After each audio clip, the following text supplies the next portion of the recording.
Bonjour, bienvenue à toutes et à tous. Voilà, nous sommes en direct live sur la page officielle d'ESCA Tunisie. Bienvenue à toutes et à tous à ce rendez-vous qui est devenu habituel sur notre page avec des sujets d'actualité et toujours des sujets de plus en plus intéressants. Alors, comme à chaque webinaire, on vous attend nombreux pour participer, pour interagir avec nous. Dites-nous bonjour, faites-nous coucou. Voilà, je vois que vous êtes de plus en plus nombreux à nous regarder.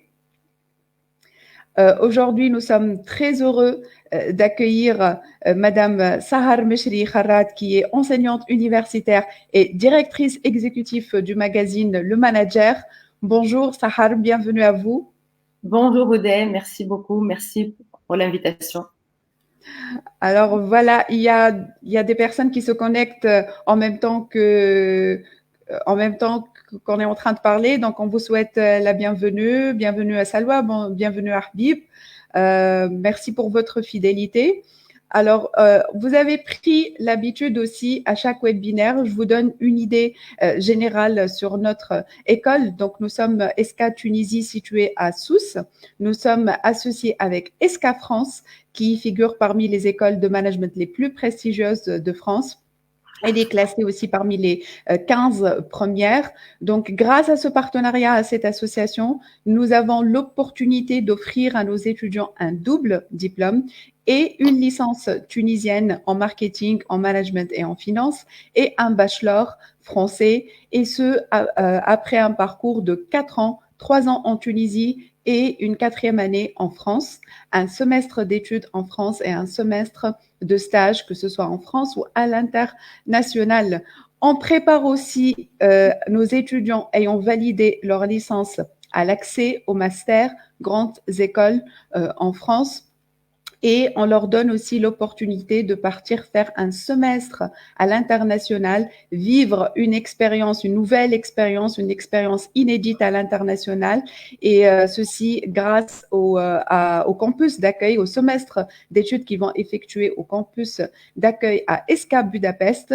Tous nos étudiants de deuxième année partent faire leur semestre en langue anglaise. Alors, je vais essayer de répondre à une question qui nous est venue par message.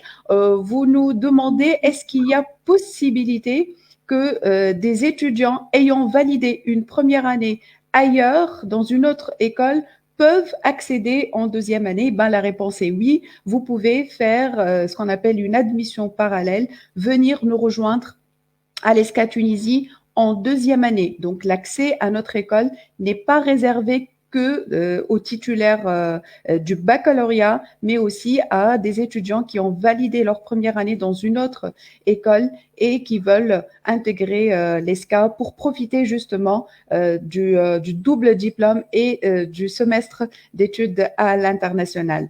Voilà, il y a de plus en plus de personnes qui nous ont rejoints. Jacques-Yves, un fidèle aussi, bonjour. Il y a Khaled Mtawaï, bonjour. Inès Moussa, bonjour. Marwa Hamzewi, bonjour. Je te salue Marwa, au passage, ça fait longtemps que je t'ai pas vu. Bonjour à tout le monde. Je profite aussi de l'occasion pour donner une idée générale pour les rares, je suppose, personnes qui ne connaissent pas le magazine Le Manager. Qui ne connaît pas Le Manager? Donc, c'est le média business qui décrypte toute l'actualité managériale en Tunisie et en Afrique et qui traite de sujets d'actualité sur l'écosystème entrepreneurial, les nouvelles technologies, le développement personnel et plein d'autres sujets qui aident les entrepreneurs et les chefs d'entreprise à progresser dans leur carrière à travers, bien sûr, son site web, ses newsletters, son mensuel et ses événements. Et nous sommes ravis aujourd'hui, comme on a dit au début, d'accueillir son directrice exécutive, Madame Sahar. Bienvenue encore une fois à vous. Merci beaucoup Oudé. Je suis également ravie de partager avec vous et avec toutes les personnes qui nous regardent quelques réflexions et d'échanger avec eux quelques idées.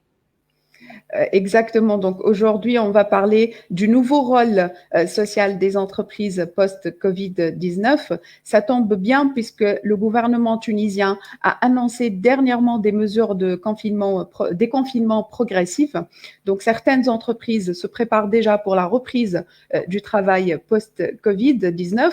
Donc pour commencer, Sahar, est-ce que vous pensez que la crise du Covid-19 a engendré des changements par rapport aux attentes des employés, des clients, disons des partenaires de l'entreprise d'une manière générale? Merci pour la question, Houdet. En fait, bien évidemment, je pense, parce que la crise, comme on sait tous, est exceptionnelle. C'est-à-dire, c'est quelque chose que nous n'avons jamais connu, enfin, pour ne pas redire à chaque fois inédite, elle nous a obligés à un confinement, c'est-à-dire un arrêt d'activité. Un arrêt d'activité, pas de une ou de deux journées, mais vraiment sur plusieurs semaines. Donc là, c'est vraiment une situation à laquelle les entreprises ont dû s'adapter très rapidement et essayer, pour celles qui peuvent, de continuer un minimum d'activité. Autre élément exceptionnel, c'est qu'elle a touché un petit peu, enfin, qu'elle a touché tous les pays. Hein. Donc, les carnets de commandes, que ce soit locaux ou étrangers, donc l'exportation, se sont arrêtés en quelque sorte. Donc voilà, certainement, les choses ne seront plus pareilles. Face à cette situation qui était donc difficile pour les entreprises, mais aussi pour les collaborateurs qui sont des citoyens et qui ont aussi un pouvoir, enfin, un souci de pouvoir d'achat, de salaire et de revenus.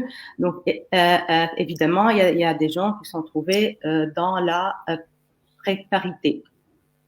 Cette entreprise, cette crise donc et ce confinement a aussi poussé certains à la réflexion. Et j'espère bien, parce que vu l'ampleur des changements. Donc, et on a pu observer là de manière réelle que l'État ne peut pas tout seul.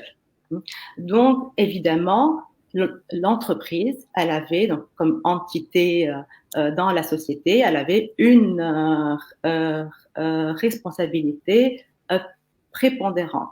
Et on a vu que les entreprises ont répondu à l'appel et étaient présentes pour essayer de trouver des solutions, donc que ce soit pour les entreprises qui offrent des solutions IT ou pour les entreprises ou pour certaines qui ont ouvert leur plateforme pour les établissements publics à titre bénévole. Il y a les entreprises qui sont venues en aide pour le secteur de la santé, pour les hôpitaux, les médecins. Donc, pas mal d'entreprises, en fait, ont essayé un petit peu d'aider, mais de rendre aussi le quotidien plus facile. Mm-hmm. Évidemment, les consommateurs observent ceci, et ce qu'on peut dire qu'aujourd'hui, les consommateurs, les salariés sont plus regardants sur la manière dont les entreprises, elles se comportent dans ce genre de situation. C'est-à-dire que là, à travers la crise, c'est-à-dire que je dirais que la crise était une opportunité pour les entreprises de mettre en acte ou de traduire en acte finalement leurs valeurs. hein. Et là, que ce soit les entreprises ou les analystes ou les politiques observent ceci, hein. Et les entreprises, bien évidemment, les marques sont scrutées par rapport à leur comportement. Alors, je dirais oui. Aujourd'hui, les consommateurs, les salariés attendent beaucoup plus des entreprises que la commercialisation de produits ou de services, mais qu'elles aient un impact sur la société, sur l'environnement et sur la planète un petit peu, si on intègre aussi la dimension environnement et écologie. Mhm. Alors, je rebondis sur ce que vous venez de dire tout à l'heure par rapport à cet élan de solidarité qu'on a vu en période de confinement entre les entreprises, la société civile, certains établissements universitaires qui se sont mobilisés. Alors, je profite de ça pour parler des valeurs. Quelles sont les valeurs suite au confinement qui sont actuellement les plus prisées, les plus recherchées en entreprise? D'accord. Enfin, oui, tout à fait. C'est-à-dire que s'il y a des attentes, c'est que ces attentes sont par rapport à des valeurs auxquelles les consommateurs et les salariés aspirent. Et comme vous avez dit, Kahoudet, cet élan de solidarité finalement, c'est-à-dire que je dirais même par rapport aux attentes, moi je dirais qu'il y a plus de l'attente. C'est-à-dire que aujourd'hui, les consommateurs peuvent même être reconnaissants par rapport à certaines marques. C'est-à-dire que si les consommateurs réalisent que la marque, elle fait un effort pour améliorer un petit peu la communauté, voilà, pour améliorer le bien-être collectif et qui a ce souci d'agir pour un intérêt collectif, au-delà de l'intérêt de l'entreprise, ça génère chez le consommateur une certaine reconnaissance. Et lorsqu'il y a cette reconnaissance, c'est-à-dire que les consommateurs peuvent regarder ou concevoir la relation avec l'entreprise ou avec la marque au-delà de la relation marchande, c'est-à-dire qu'on est dans la fidélité vis-à-vis de la marque. Et là, c'est très, très important pour l'entreprise, c'est-à-dire que c'est un capital qui est très, très important. Et c'est-à-dire que comment une entreprise aujourd'hui peut aller dans ce sens. Et c'est là où cette crise est une opportunité, c'est qu'elle pousse les entreprises ou qu'elle les a poussées en quelque sorte, et on voit ça un petit peu partout dans le monde, à réfléchir sur leur raison d'être. C'est-à-dire qu'aujourd'hui, au-delà de ce que je vends, quelle est ma raison d'être dans ma communauté? Quelle est ma raison d'être dans cet environnement-là, hein? Et donc là, c'est un petit peu comme c'est une promesse que la marque fait pour son environnement. Donc là, que la marque, elle s'engage un petit peu avec toutes les parties ou toutes ces parties prenantes, et elle renforce le lien avec toutes ces parties prenantes. Et c'est-à-dire que l'idéal, si on veut aller dans le sens des valeurs, c'est cette raison d'être de l'entreprise ou de la marque qui va être un petit peu, ou qui va piloter après tous les leviers stratégiques de l'entreprise.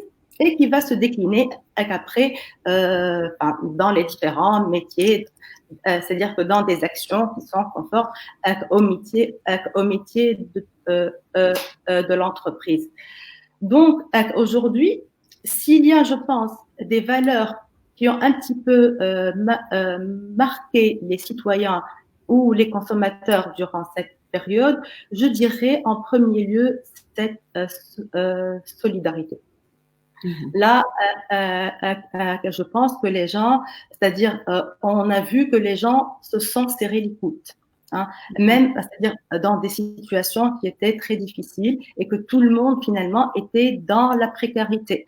On a vu en Tunisie, dans des banques, des employés qui ont participé à des initiatives initiées, ou même dans d'autres entreprises, initiées par la société civile pour aider un petit peu les gens la veille de Ramadan, parce que c'était quand même un Ramadan qui arrive un petit peu dans une situation difficile, et que ces employés même n'étaient pas dans une situation confortable. Donc là, je pense que c'est une valeur qui a ressurgi dans notre société et qui a et que je pense que les gens vont être de plus en plus attachés à ceci. Il y a quelque chose, je pense, qu'on doit valoriser, c'est qu'il y a eu toute une chaîne de valeurs qui s'est construite autour de la solidarité. C'est une chaîne de valeurs qui a mobilisé la société civile, le secteur privé et bien sûr les ministères. Et là, là, encore une fois, je pense que dans notre pays, on voit concrètement l'apport de la société civile. Une société civile qui était très proactive, qui est montée au front dès le premier jour et qui est allée solliciter le secteur privé, et ça a permis de débloquer énormément de situations. Donc là, je pense que c'est quelque chose sur laquelle on doit capitaliser. C'est un élément de cohésion sociale qui est très important. On a vu ça au lendemain de la révolte de 2011, mais malheureusement, la synergie, cette synergie, elle s'est dissipée au fil du temps. Au fil du temps. Et là, c'est vraiment une synergie qui peut être un ciment pour la société et un levier de résilience dans la société. Donc, je pense que c'est quelque chose à valoriser et on se doit tous de faire le plaidoyer de cette synergie-là. Donc là, que je pense que ça restera une valeur importante que les consommateurs vont regarder chez les marques. Est-ce qu'elles font preuve de solidarité ou non? Et bien sûr, quand on parle de solidarité, hein, c'est entre c'est intra-entreprise et là on est dans les valeurs auxquelles aspirent les salariés, c'est à l'extérieur, c'est-à-dire avec les parties prenantes ou les stakeholders externes. C'est par rapport à, encore une fois, à la planète, c'est par rapport aux communautés qui sont défavorisées, c'est par rapport à l'État. Donc, une deuxième valeur, je pense qu'on ira aussi verra et que j'ai déjà cité, c'est la dimension écologique. Je pense qu'aujourd'hui, il y a plusieurs voix dans le monde qui s'élèvent pour dénoncer un petit peu les élevages intensifs, les conditions insalubres. Il y a même une thèse, maintenant, je ne pourrais pas assurer la véracité, mais qui dit que ce virus a été transmis de la chauve-souris à l'être humain à cause de conditions insalubres, mais que je pense que le monde un petit peu il se dirige vers beaucoup plus de respect de l'environnement, beaucoup plus de respect de l'écosystème dans lequel on vit. Et là aussi, c'est une forme de solidarité. C'est une solidarité envers les générations futures, parce on peut pas un petit peu jouer ou entraver un petit peu la santé, le confort et le bien-être de la génération future en altérant l'environnement. D'accord, merci beaucoup, Sahar. Donc, entre-temps, il y a de plus en plus de personnes qui nous ont rejoints. Donc, on leur dit bonjour. Et je vous rappelle toujours que ce webinaire reste interactif. Si vous voulez interagir avec nous, vous pouvez poster vos commentaires, vos questions aussi, et on essaiera d'y répondre à la fin de ce webinaire. Donc, ça reste un espace ouvert pour poser toutes vos questions à notre invité, Sahar Meshri Kharat. Alors, justement, dans ce nouveau contexte, Sahar, la responsabilité sociétale de l'entreprise, je pense qu'elle a pris sa place beaucoup plus qu'avant. Qu'en pensez-vous? Tout à fait. Ce qu'on disait à Caroudet, ceci émane de la conscience de l'entreprise et de la réflexion que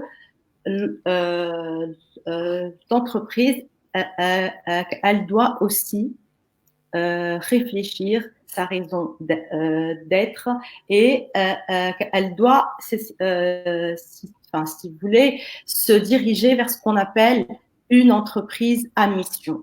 Parce que là, l'idée derrière tout ça, c'est d'être consciente que ceci est source de valeur. Ceci, ça lui permet de créer de la valeur. C'est-à-dire que l'entreprise, elle s'engage avec toutes les parties prenantes, avec tous les stakeholders pour créer de la valeur et elle crée de la valeur pour ses parties prenantes. C'est-à-dire que c'est une relation à double sens. Donc finalement, c'est comme c'est ce qu'on appelle un petit peu une relation win-win. Hein. Donc, et l'idée qu'il y a derrière, il y a énormément d'études dans le monde qui ont été faites dans ce sens. C'est que la recherche d'un impact extra financier ou extra économique n'est pas du tout contradictoire avec la restauration à cas de marge de profit. C'est-à-dire que effectivement, aujourd'hui, les entreprises sont dans une mauvaise passe. Aujourd'hui, les entreprises, elles ont un problème de trésorerie qui est très important. Et ce problème de trésorerie peut se décliner en un problème qui est beaucoup plus sérieux s'il n'y a pas des mesures qui vont être prises, si l'activité, elle ne reprend pas. Toutefois, que ceci n'est pas en contradiction sur chercher à s'engager dans des projets qui seraient des projets à impact. C'est-à-dire même le fait d'intégrer ceci dans sa réflexion, c'est tout un mindset qui change chez le leadership et chez les collaborateurs. C'est-à-dire que là, il y a une étude qui a été faite par un cabinet d'études américain qui s'appelle IO Sustainability et qui a montré que les entreprises qui s'engageaient réellement dans des projets à impact. C'est-à-dire qui identifient les projets, qui sont un petit peu en cohérence avec leur raison d'être, qui mettent les ressources nécessaires, qui font le pilotage et qui essaient un petit peu après de monitorer avec des indicateurs de performance. Ces entreprises-là ont pu réaliser une augmentation de leur chiffre d'affaires de 20%, ont pu réaliser une amélioration de 13% de leur productivité et ont vu la rotation de leurs employés donc divisée par 2. Donc c'est-à-dire qu'il y a aussi un gain en termes de business modèle. Et si on voit un petit peu qu'aujourd'hui, aux États-Unis, les entreprises qui ont été les plus résilientes à la crise sont les entreprises un petit peu qui ont intégré des critères ESG, c'est-à-dire environnement, sociétal et gouvernance. Il y a la banque HSBC donc, qui a fait une étude sur 600 grandes entreprises où il y avait au moins 10% du revenu qui est généré par des solutions liées au climat. Et 150 grandes entreprises donc qui sont conformes donc aux critères ESG, donc qui ont intégré des programmes de responsabilité sociale et donc l'étude fait un petit peu d'analyser le cours de ces actions entre le 24 février, lorsque la volatilité a commencé donc, à s'accentuer, et le 23 mars. Et donc, l'étude a montré que les entreprises qui étaient engagées dans le climat ont fait un résultat qui avait une volatilité de mieux de 3% que l'indice et que celles qui étaient engagées dans des programmes RSE donc conformes aux critères ESG, elles ont battu les autres de 7%. Pour dire que le fait de s'engager dans cet état d'esprit-là, que le fait d'être dans la recherche d'un impact à long terme, c'est aussi bénéfique en termes de business model. C'est-à-dire que ce n'est pas de l'évangélisme, c'est un intérêt aussi pour l'entreprise, pour les salariés, pour la communauté dans laquelle l'entreprise évolue. C'est la perception des marchés, c'est la perception des investisseurs. Donc, je pense que bien évidemment, les entreprises ont tout intérêt à s'engager dans une démarche d'impact à long terme et même en fait il y a eu même des études pour dire que même les entreprises qui sont pas carrément dans une approche intégrée à RSE, c'est-à-dire avec des programmes RSE, c'est-à-dire c'est des actions sporadiques.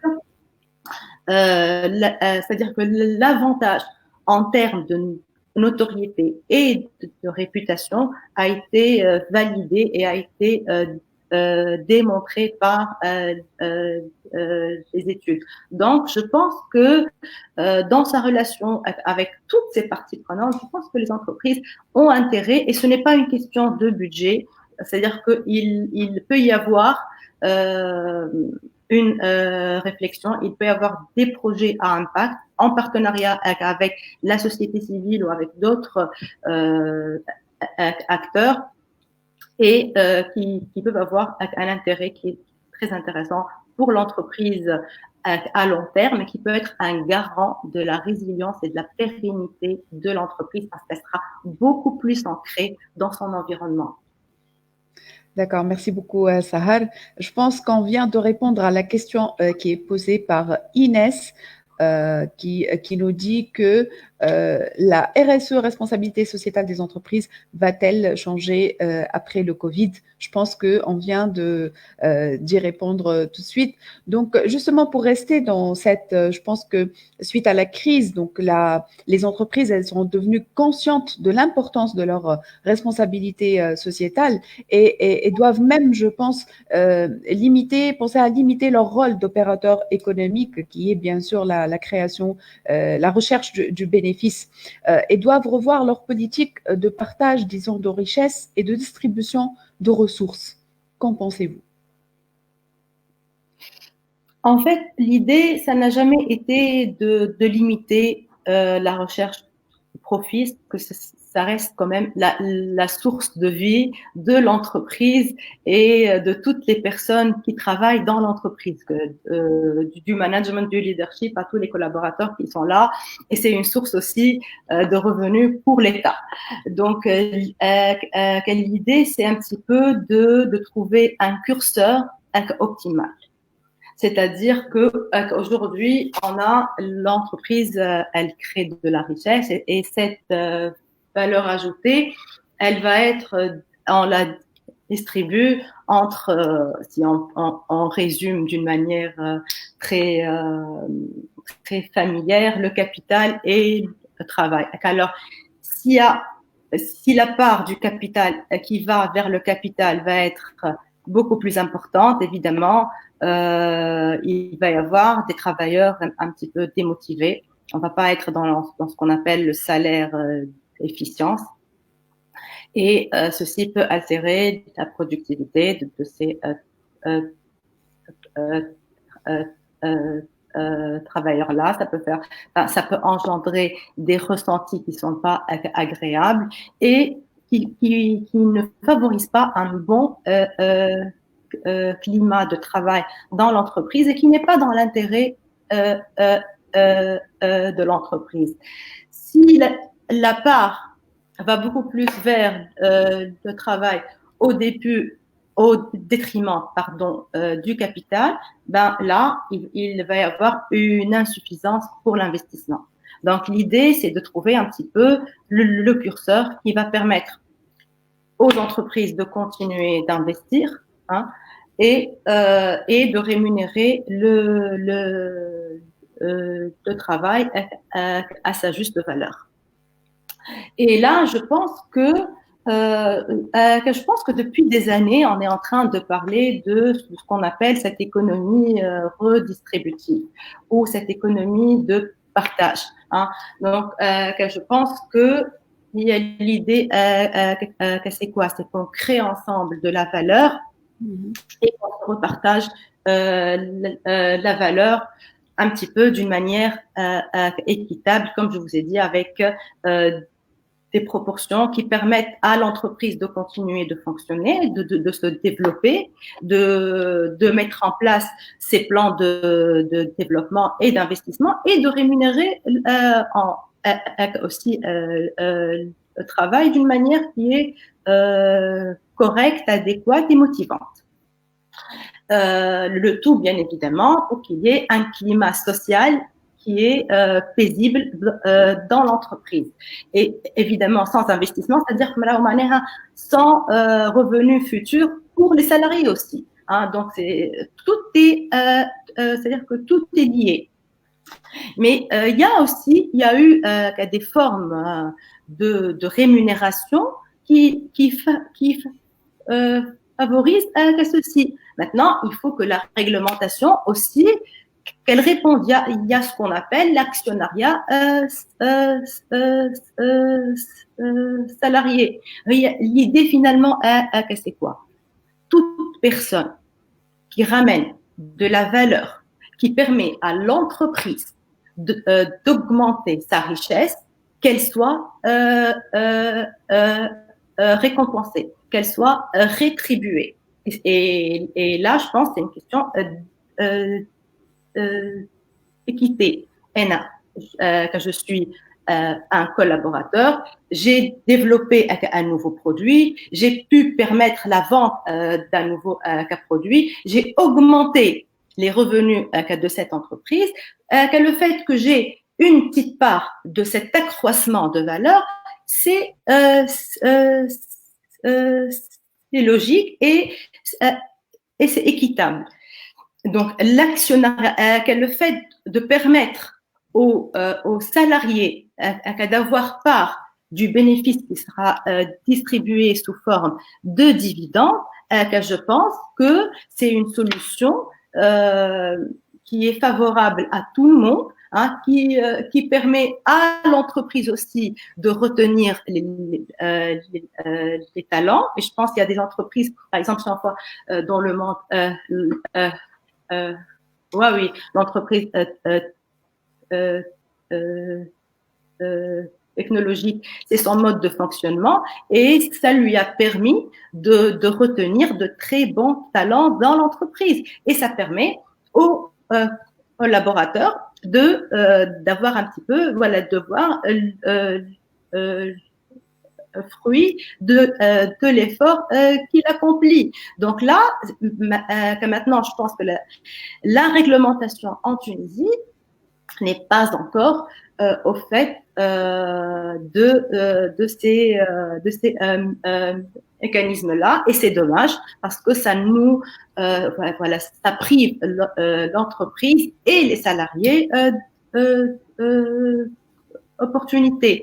On peut aussi imaginer un développement d'une finance alternative qui permet aux parties prenantes, pas que les salariés. Il y a les salariés, mais il y a aussi d'autres personnes qui veulent contribuer au développement d'une entreprise. Il y a un projet de loi en Tunisie sur le crowdfunding, donc qui est là, maintenant, ça fait des années qu'on attend qu'il passe à l'ARP et qu'il soit voté, et c'est pas le cas. Et c'est dommage parce que là, même les salariés, enfin, toutes les parties prenantes, tous les stakeholders peuvent ainsi, donc à travers le financement, à travers un financement qui est moderne et qui est enfin non conventionnel, de prendre part au partage de la valeur. Hein. Donc, quelle idée, c'est quoi? C'est que ce partage de la valeur, qu'il soit un levier de création de valeur, c'est-à-dire qu'il motive toutes les personnes qui sont susceptibles de créer de la valeur. Donc, que ce soit l'actionnaire, ou le collaborateur, ou même, ça peut être aussi la communauté. C'est ce qui m'amène justement à ma prochaine question. Donc, on parle de création de richesse ou de partage de richesse ou de partage de valeur. Pour pouvoir partager cette valeur, ces richesses, est-ce qu'il faut d'abord les créer? Donc, ma question est, quels sont les facteurs qui favorisent cette création? Tout à fait. Et la question est d'autant plus pertinente aujourd'hui, parce que la création de richesse aujourd'hui, parce que pour qu'on crée de la richesse, il faut d'abord qu'on arrive à vendre, il faut qu'il y ait un marché. Hein. S'il n'y a pas de carnet de commande, donc quand on voit que le dernier mois, donc là le mois de mars, les exportations donc ont baissé de 30%, c'est-à-dire que les exportateurs, que le un tiers de nos exportations, donc on a été privé de ça. Donc c'est que voilà, ça c'est des parts de marché aussi. Hein. Quand tu as une économie qui est à l'arrêt, pour pouvoir redémarrer et recréer de la richesse, il faut doubler d'efforts. Hein. Si on prend un petit peu d'une manière théorique ou ce que dit l'économie un petit peu pour qu'on crée de la richesse, il faut deux facteurs de production, hein, le capital et le travail, mais aussi la technologie et le progrès technologique. Maintenant, il faut que, bien sûr, enfin, là, je pense, je ne sais pas si c'est le moment pour que les entreprises vont investir et acheter, enfin, pour renforcer le facteur capital. Je pense pas du tout que c'est le moment. Hein. Je pense pas que les entreprises aujourd'hui ont la possibilité d'acheter des équipements. Je pense aujourd'hui le levier, c'est que voilà, il faut y aller sur les deux autres éléments qui sont un petit peu la productivité, ce qu'on appelle la productivité globale des facteurs et la productivité du travail et la quantité aussi de travail, enfin qui peut impacter la productivité de travail. Pour le premier, donc, que je pense que une des choses positives de cette pandémie et de ce confinement, c'est que on a mobilisé beaucoup plus les technologies d'information. On a été plus dans à aller chercher des sources euh, d'efficience, à améliorer un petit peu les process dans un temps record pour pouvoir fonctionner un petit peu à distance. Donc, je pense qu'aujourd'hui, tout cet élan vers la digitalisation, tout cet élan vers aller sur des solutions qui sont un petit peu sur le cloud, de pouvoir fonctionner de partout. Hein, là où on est, on peut être en contact avec son entreprise et euh, euh, travailler. Ça va un petit peu ce qu'on appelle et de chercher aussi de meilleures organisations de travail. Là, là aussi, c'est un petit peu le rôle du leadership, c'est un petit peu le rôle du management d'améliorer ce qu'on appelle cette qualité de travail, c'est-à-dire de rendre le travail qui est plus efficient à travers des process qui sont beaucoup plus adaptés, beaucoup plus agiles, hein, à travers un mode de fonctionnement qui est plus performant et à travers un recours aux outils technologiques qui permettent d'améliorer cette efficience. Mais d'un autre côté, aussi, je pense qu'aujourd'hui, le facteur travail, il doit être mobilisé plus que jamais, parce qu'aujourd'hui, il faut se rendre compte que les entreprises sont dans des situations qui sont très difficiles. Il y en a celles qui qui vont mettre la clé sous la porte. Il y en a celles qui sont dans des situations carrément de réanimation. Il faudra vraiment réanimer. Donc, on va certainement connaître des rachats de sociétés, des sociétés qui vont acheter d'autres, donc des licenciements, donc des plans de restructuration, donc des personnes qui vont être au chômage. Donc là, je pense qu'aujourd'hui, il y a lieu, il y a nécessité de mobiliser ce facteur travail et de travailler réellement et d'être dans une démarche productif, c'est-à-dire que je travaille pour que je ramène de la valeur, parce que sinon il n'y aura pas de valeur à partager, il n'y aura pas de valeur du tout, donc on n'aura rien à partager. D'accord, merci beaucoup, Sahan. Donc, justement, en parlant du facteur travail, et cela tombe bien puisque nous sommes le 1er mai, nous fêtons le travail. Est-ce que vous pensez que suite au développement des nouvelles technologies, le travail a perdu de sa valeur? Ah non, non, non. Je pense pas que c'est. D'abord, faut me le rappeler, Houdé. Je voudrais d'abord vous souhaiter à vous et à toutes les personnes qui nous écoutent une belle fête de travail, parce que oui, le travail, ça se célèbre, hein, et le travail, ça nous permet Surtout en cette période. d'avoir un pouvoir d'achat et voilà, donc et de vivre et de se permettre le peu de confort qu'on voudrait avoir. Et je voudrais par là aussi dire que le pouvoir d'achat, il ne se donne pas, hein, il se gagne. Il se gagne à travers le travail. Je pense que le travail, il doit être valorisé, oui. Je pense qu'on a besoin de cette valeur travail aujourd'hui dans notre société beaucoup plus que jamais. Mais c'est pas, c'est-à-dire qu'on ne valorise pas le travail, c'est-à-dire que la menace par rapport au travail n'est pas du tout les technologies d'information. Hein. Je pense que là, c'est un levier pour améliorer la qualité du travail. La menace pour le travail, c'est l'assistanat. C'est si on veut valoriser le travail aujourd'hui, si on veut valoriser la valeur travail aujourd'hui, c'est d'affirmer la suprématie du travail par rapport à l'assistanat.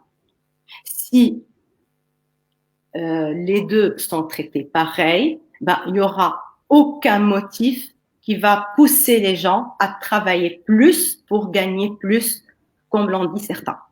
D'accord. Donc, je pense que là, c'est toute la. Enfin, là, je pense, c'est là où intervient le rôle de l'État. Et là, ce sont les politiques publiques un petit peu. Comment orienter les aides, comment orienter les allocations. Là, il y a toute une logique derrière, il y a toute une philosophie derrière. Est-ce que dans ce pays, on veut valoriser l'effort ou pas? Est-ce que dans nos entreprises, dans les entreprises publiques, dans les entreprises privées, la rémunération est dans la plupart des cas, ce qui est logique, tributaire, elle dépend de la productivité, ce qu'on appelle la productivité marginale, de ce que ramène, c'est-à-dire qu'une personne, elle peut pas, c'est-à-dire que si je reformule, une entreprise, elle peut pas être rentable si elle rémunère quelqu'un plus que la richesse que cette personne ramène à l'entreprise, plus la contribution de cette entreprise à la valeur ajoutée. Ça, c'est un petit peu la logique qui est la logique économique. Il faut que cette logique s'applique aussi dans la sphère publique. Il faut que le salaire, comme j'ai dit, le pouvoir d'achat, il se gagne à force de travail, à force de productivité. Donc, si on veut valoriser le travail, il ne faut pas négliger la dimension productivité, rendement, et c'est ainsi qu'on encourage les gens à aller plus vite, à aller mieux, à travailler plus, à s'améliorer, à monter en compétences, à ramener de la valeur. Et finalement, la valeur, c'est ça ce qui va être comptabilisé dans le PIB. C'est l'État, finalement, c'est des ressources fiscales. Et c'est un PMB après par habitant et c'est un pouvoir d'achat. Donc tout le monde est gagnant, mais maintenant il faut dire les choses d'une manière claire. Il faut prendre des décisions tranchantes qui fait نحبوا نتعاملوا في المجتمع نتاعنا مع la valeur هذه. Mais je pense pas que le fait de faire qu'un recours aux technologies d'information va remplacer le capital humain. Les technologies d'information, s'ils peuvent être une source d'efficience, c'est-à-dire en fait, il ne faut pas qu'on raisonne en statique. Quand on gagne en efficience, quand on a un produit qui répond à son marché, on développe l'entreprise. Donc, on développe, donc on recrute beaucoup plus, donc on embauche. Donc, l'idée, c'est-à-dire que jamais je pense que le gain en efficience et le gain en efficacité va venir tuer des emplois. Non, il va inciter l'entreprise à aller chercher d'autres marchés et à se diversifier, à embaucher et bien donc évidemment dans une logique macro à contribuer à faire baisser le chômage. D'accord. Alors, on va bientôt arriver, il reste que quelques minutes avant qu'on arrive à la fin de ce webinaire. Je vous invite à poster vos questions, c'est le moment ou jamais. Si vous avez des questions à poser à notre invité. Me concernant, j'ai une dernière question, Sahar, qui est en cette période de confinement, cette période de confinement par laquelle on vient de passer, a-t-elle impacté la productivité des travailleurs dont une bonne partie, on sait, s'est mise au télétravail? Samahni Aman, ça a coupé. Vous n'avez pas entendu ma question. Alors, je répète, durant cette période de confinement, pensez-vous que cela a impacté la productivité des travailleurs, surtout quand on sait qu'une bonne partie s'est mise au télétravail? Honnêtement, je ne pourrais pas répondre. Hein. Je pense que ça dépend, c'est du cas par cas. Le télétravail et la productivité. Si vous parlez de ça pendant le confinement ou en général? Non, je parle pendant le confinement. Certainement, quand on est en télétravail, on va gagner un petit peu le temps du transport, la fatigue et l'énervement parfois que le déplacement va engendrer. Donc, on va être de manière générale. Le stress. Donc, on va être beaucoup plus productif, toutes choses étant égales par ailleurs. Et aussi, je pense que même au niveau à midi, on peut manger un petit peu chez soi, on est plus tranquille, on a des connexions qui est plus agréable peut-être. Mais maintenant, je pense, est-ce que les gens sont productifs ou pas? Ça dépend un petit peu les conditions dans lesquelles les gens travaillent. Est-ce qu'ils ont vraiment la possibilité de consacrer un petit espace pour le travail et qu'il soit tranquille? Est-ce que l'entreprise a les moyens, parce que ça s'est fait en 2 temps, tu vois, de 3 jours, de donner le matériel nécessaire aux personnes pour qu'ils travaillent. Et je pense que ça dépend aussi, si on considère une dimension RH, de la culture d'entreprise. Je pense que ça dépend aussi de ceci. Est-ce qu'il y a des process qui sont mis en place? Je pense qu'il y a pas mal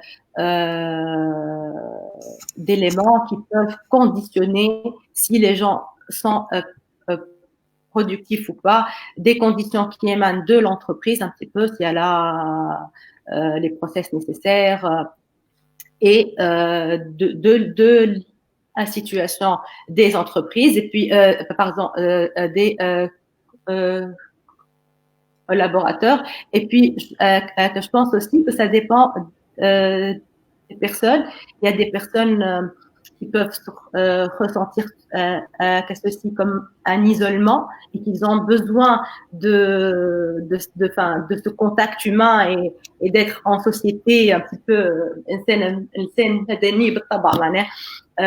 il y a des personnes qui sont beaucoup plus à l'aise quand ils sont tout seuls concentré. Donc, je pense. Mais maintenant, je ne sais pas si on peut dupliquer, parce que là, alors, finalement, ce qu'on a fait, on a travaillé de chez nous. Je ne sais pas si on appelle ça vraiment le télétravail ou pas. C'est-à-dire que les personnes chez les ordinateurs ou maintenant, je pense qu'à la fin de cette période, les entreprises, elles doivent faire un débrief avec leurs collaborateurs, comment ils ont vécu cette période, la perception des entreprises, est-ce que pour eux, que le rendement était bon ou pas, et la perception des collaborateurs. Maintenant, s'il faudrait que c'est clair que le retour à l'entreprise ne va pas l'entreprise qui m'a voilà. Donc, il y a certainement tout le monde, enfin, les gens peuvent vivre cette période qui fait, donc ça peut engendrer un changement d'attitude, de comportement. Et là, je pense que c'est une période où la communication interne est très c'est-à-dire qu'elle est très importante. De toutes les manières, cette période là où les entreprises sont appelées à communiquer en interne et en externe. Les marques, elles doivent rassurer en interne et en externe. Dire qu'elles sont là, mais les salariés, de les écouter et d'écouter aussi et d'envoyer leurs messages et de parler de leurs valeurs aux personnes, voilà, aux consommateurs, aux partenaires, aux investisseurs. Maintenant, si il faut envisager, voilà, il compte envisager, voilà, il y a des demandes pour envisager le télétravail comme un moyen de flexibilité, ben il faudrait là mettre en place une politique qui soit bien claire, avec des process qui sont bien rédigés, noir sur blanc, les obligations et les devoirs de chacun des deux parties, parce qu'il y a plusieurs éléments à prendre en compte. S'il y a un accident de travail, les horaires de travail, et aussi l'entreprise, elle doit réellement donc envisager la question de la sécurité de ses données. Hein. Donc là, je pense, on a réussi le télétravail, non, il y a encore un débrief à faire, il y a une analyse de la situation, parce que là, on a agi un petit peu sous l'urgence et tout le monde, ce qui est bien, ce que j'ai dit, ce qui est bien dans cette expérience qu'on a vécue, c'est qu'il y avait cette solidarité, il y avait cette solidarité qui a engendré une tolérance chez l'autre et qui a fait que tout le monde voulait qu'on sombre pas et qu'on réussisse. Et c'était un challenge de tout le monde que l'activité continue autant que faire se peut. Hein. Donc, mais si on va aller sur des démarches en temps normal entre guillemets, ben il faut mettre les process, il faut avoir les prérequis nécessaires en termes de culture d'entreprise et la politique explicite pour ceci. Et ça peut être une très belle alternative qui permet une flexibilité de travail pour certaines personnes qui ont besoin, par exemple, d'un jour ou deux par semaine à être chez eux. Ça peut permettre à l'entreprise de retenir des talents, voilà, d'engager des talents. Elle les engage s'ils devaient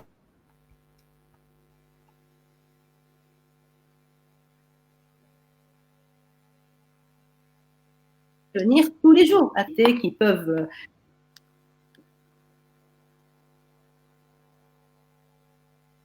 Madame Sahar, on a une coupure. On a été coupé. Voilà. Alors, je vais me retourner vers nos participants. Donc, il y a une question qui nous a été posée par Nouri Jbeli. Alors, je vais vous montrer la question. Nouri nous dit, en fait, il revient sur la notion de partage de tout à l'heure. Existe-t-il actuellement un projet de loi pour l'économie de partage? Quelle institution pouvant proposer un projet de loi en matière de ce modèle d'économie? Je pense que s'il y a un projet de loi, pas à ma connaissance, mais je ne sais pas, mais c'est-à-dire que j'ai pas entendu parler de ce projet de loi, mais je pense que avant de mettre en place un projet de loi, bah, ça peut être proposé par les organisations, enfin, euh, professionnelles au ministère ou à la qui le propose au ministère, mais je pense d'abord il faudrait déclencher vraiment le débat. Il faudrait déclencher le débat, un débat, comme je dis tout le temps, serein et responsable entre les partenaires sociaux et un petit peu voilà donc à partir de ce débat-là pour que ce projet de loi qu'il contienne des éléments qui seraient un petit peu inclusifs et qui généreraient l'adhésion de tous les partenaires sociaux, parce qu'il ne suffit pas que d'avoir un projet de loi.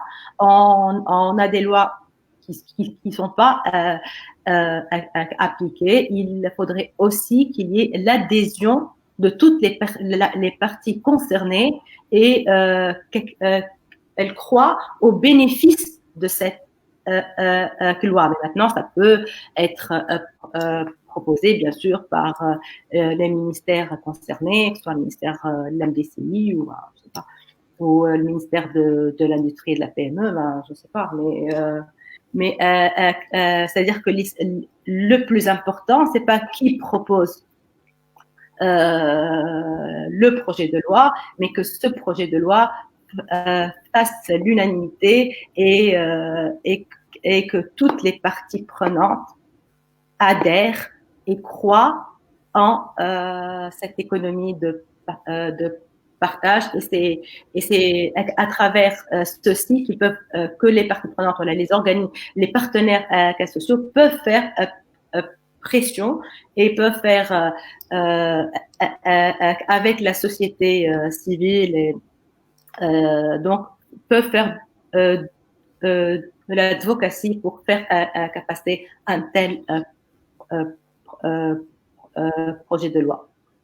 D'accord, j'espère qu'on a répondu à Nouri. Donc, il y a Razi qui nous a posé deux questions.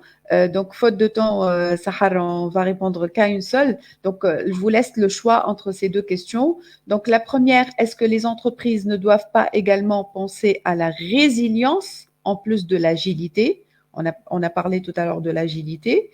Et sa deuxième question est, pensez-vous que les entreprises vont pérenniser leurs actions sociales post-crise coronavirus, tenant compte des contraintes auxquelles elles sont confrontées, les contraintes d'ordre économique, les contraintes d'ordre social? Mais je vais essayer de répondre aux deux d'une manière très rapide. La première, je pense que l'agilité, elle favorise la résilience. Hein. C'est quand on adopte un mindset agile, c'est pour qu'on soit, c'est pour qu'on renforce la résilience et la résilience de l'entreprise, comme on a parlé de cette approche RSE, je pense que travailler sur cette raison d'être et l'engagement, que je pense que la meilleure résilience et l'engagement de la marque, de l'entreprise avec toutes ses parties prenantes. C'est d'aller vers des liens qui sont beaucoup plus à long terme et qui émanent de cette raison d'être et que la communauté, que ce soit les consommateurs, les collectivités locales qui sont autour, ils sont conscients un petit peu de l'impact de cette entreprise-là. Donc, elle est dans une démarche d'entreprise à mission, de s'engager dans des projets d'impact et qu'elle le fasse qu'à savoir de la bonne manière. Ça, je pense aussi, c'est une manière de travailler la résilience et la pérennité de l'entreprise. La deuxième question, Samahni, C'était, pensez-vous que les entreprises vont pérenniser leur action sociale post-crise coronavirus, tenant compte des contraintes. D'accord, mais ce que j'ai essayé de dire, en fait, les actions RSE, même s'il y a certaines entreprises qui sont un petit peu aujourd'hui dans des situations très très difficiles et qu'elles vont à la limite restreindre le budget, l'essentiel que le mindset est là.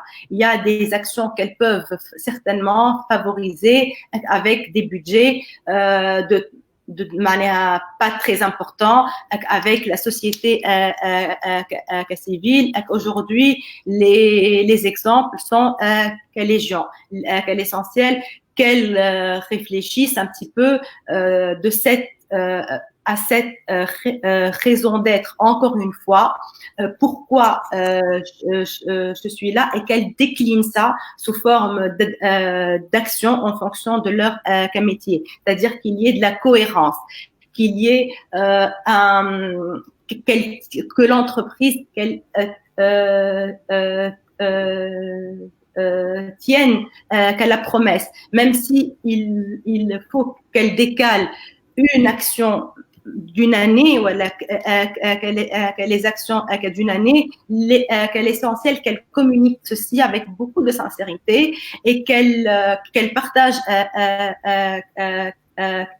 ceci. Maintenant, toutes les entreprises alors, ne sont pas en difficulté aujourd'hui. Il y a certains secteurs aussi qui sont qui tire un petit peu leur épingle du jeu. Quand on voit un petit peu la pharmacie, l'agroalimentaire, et tant mieux pour l'économie, tant mieux pour eux. Et je pense que ces entreprises-là, aujourd'hui, elles ont la responsabilité de prendre le devant et de montrer un petit peu leur volonté, d'afficher leur volonté de s'engager réellement dans des projets à impact pour la communauté, parce que la majeure partie des entreprises aujourd'hui n'ont peut-être pas la capacité de le faire dans le court terme.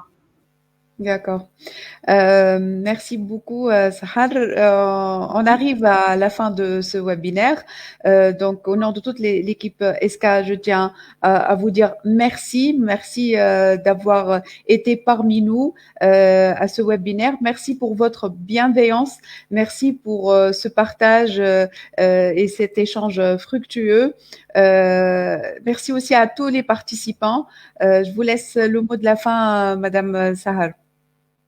D'abord, je voudrais aussi vous remercier pour le choix de la problématique aussi, de la thématique, je dirais, parce que c'est vraiment quelque chose personnellement qui me tient à cœur. Et nous, dans le magazine, on est vraiment mobilisés à pousser un petit peu vers que je pense que le devenir aujourd'hui de nos entreprises et de notre tissu économique, il va dépendre beaucoup de la manière dont elles vont intégrer cette dimension sociale dans leur stratégie et leur plan, et bien sûr comment elles vont repenser aussi leur business model dans un monde qui va changer certainement. Et vous avez parlé de la bienveillance, un petit peu si on parle de la responsabilité sociale, finalement c'est ça, Kahoudé, c'est-à-dire que l'entreprise aujourd'hui, elle suscite un petit peu, elle est à l'écoute de la bienveillance de sa communauté, c'est-à-dire qu'elle tend l'oreille à sa communauté et elle lui dit, ensemble, on va encore créer de la valeur. Merci encore une fois. Alors, je m'adresse à tous les participants. Donc, je vous rappelle de notre prochain rendez-vous qui aura lieu le 5 mai. Nous aurons le plaisir d'accueillir Monsieur Slim Abdeljelil, qui est juriste, enseignant universitaire et ancien chargé de mission auprès du gouvernement, qui va nous parler des startups à l'heure du Covid-19. Soyez à l'heure, soyez présents le 5 mai à 13 heures avec notre invité, Monsieur Slim Abdeljelil. Je suis aussi très heureuse aujourd'hui de vous annoncer que ESCA Tunisie dispose de sa chaîne YouTube qui vient d'être lancée. Abonnez-vous, vous allez retrouver toutes les vidéos, toutes les vidéos de l'ESCA Tunisie sur notre chaîne YouTube. Voilà, d'ici notre prochain rendez-vous, portez-vous bien et à la prochaine. Au revoir. Merci, au revoir.